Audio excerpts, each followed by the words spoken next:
In the quiet rhythm of everyday life, Ethan Harper moved through his days like a man carrying the weight of memories.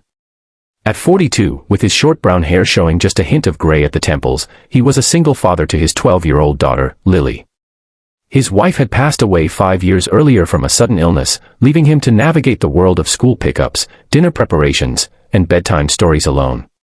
Ethan worked as an accountant in a bustling corporate firm in the city, dressed each morning in his familiar blue shirt and navy tie, the same style he had worn since his early days in the workforce. It reminded him of simpler times, when offices were filled with the clatter of typewriters and the scent of fresh coffee, before emails and endless screens took over. Ethan often thought back to his own childhood in the 70s, riding bikes with friends until dusk, no cell phones to track them, just the trust of parents and the freedom of long summer evenings. Those memories brought a gentle smile to his face as he drove to work, listening to old radio tunes that spoke of love and loss. Life had taught him that time softens the sharp edges of grief, but it never fully erases them. He held on to the wisdom that patience and kindness were the true anchors in a stormy world. On this particular Tuesday, the office was alive with the usual hum of meetings and deadlines. Ethan had been poring over a critical financial report all morning, one that highlighted discrepancies in the company's budget. His boss had stressed its urgency, so when he finished, he gathered the papers and hurried toward the executive suite. The CEO, Olivia Grant, was known for her sharp mind and unyielding drive. At 41, with her blonde hair cut in a neat bob that framed her face, she commanded respect in her crisp white blouses and tailored skirts. She had built the company from a small startup into a thriving enterprise, but few knew the solitude that came with her position, the late nights alone in her high-rise apartment, reflecting on choices made long ago. Ethan reached her office door, his mind focused on the numbers in his hands. In his haste, he forgot to knock, pushing the door open with a firm hand. Papers fluttered slightly as he stepped in, his eyes widening in shock. There stood Olivia, her back partially turned, buttoning a fresh white shirt after spilling coffee on her previous one during a hurried call. She had just slipped into the clean blouse, her dark skirt still in place, but the moment froze them both. Her expression shifted from concentration to surprise, her hands pausing mid-button. Ethan's face flushed red. He stammered an apology, backing out immediately, the papers nearly slipping from his grasp. He closed the door softly, his heart pounding. In that instant, he felt like a fool, replaying the scene in his mind as he retreated to his desk. What had he done? Accidental as it was, he worried about the consequences. Would she think it intentional? In the old days, such mishaps might have been laughed off over a shared lunch, but now, with policies and protocols, it could mean trouble.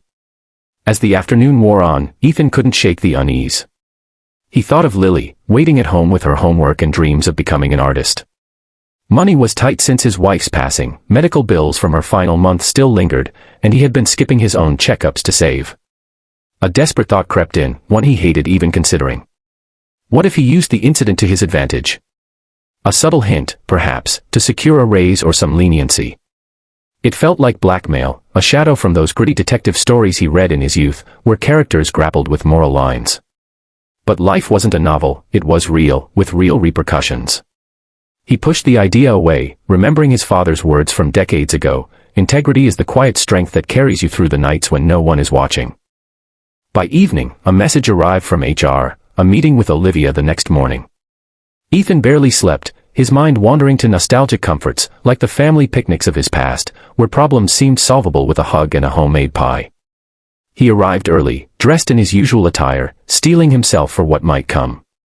Olivia's office was spacious, with windows overlooking the city skyline. She greeted him calmly, her blonde hair catching the light, her expression composed. "Please sit," she said, her voice steady and kind. Ethan took a seat, apologizing again for the previous day. "I didn't mean to intrude," he explained. "It was an accident, born of urgency." She nodded, leaning back in her chair. "I believe you, Ethan. These things happen in the rush of work. But let's talk about why you were there. The report you brought, it was thorough. You caught errors others missed." Relief washed over him, but he sensed more. As they discussed the figures, the conversation shifted gently.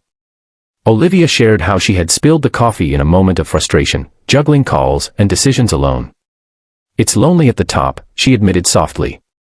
"I remember when I started, fresh out of college in the 80s, full of ambition but naive about the personal costs. Back then, we connected over typewritten memos and after-work gatherings, not endless virtual meetings.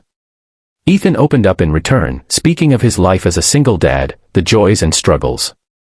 Lily's laughter fills the house, but there are nights when I miss having someone to share the load, he said. The words flowed naturally, a bridge forming between them.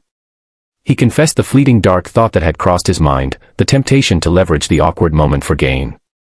But I couldn't, he added. It wouldn't be right. Life's too short for shadows like that. Olivia listened with quiet empathy, her eyes reflecting understanding. That's honorable, Ethan. Many would have chosen differently. She paused, then shared her own vulnerability, years of building walls to protect her position, fearing judgment in a male-dominated field. Your honesty reminds me of what I've missed, human connection without agendas. From that meeting, their lives began to intertwine. Olivia offered Ethan a promotion to senior accountant, recognizing his skill, not out of obligation but genuine appreciation. She met Lily over a casual dinner, where stories of past eras flowed, like tales of vinyl records and drive-in movies that made them all laugh. Ethan and Olivia found solace in each other, walks in the park evoking the unhurried pace of their youths. What started as an embarrassing mishap blossomed into a deep bond, grounded in acceptance of flaws and the wisdom that true change comes from opening hearts, not forcing hands. In time, Ethan's home felt warmer, with Olivia's presence bringing light to evenings once marked by solitude. Lily adored her, and together they created new memories, blending the nostalgia of old with the promise of now. Life, they learned, has a gentle way of redirecting paths when we least expect it, teaching that vulnerability isn't weakness but the doorway to profound connections. As the years unfold, we come to see that acceptance of our shared humanity is the greatest gift we can offer one another. If you enjoyed this story, please like, share, subscribe, and comment, Iski Complete Banadu to let me know you'd like more.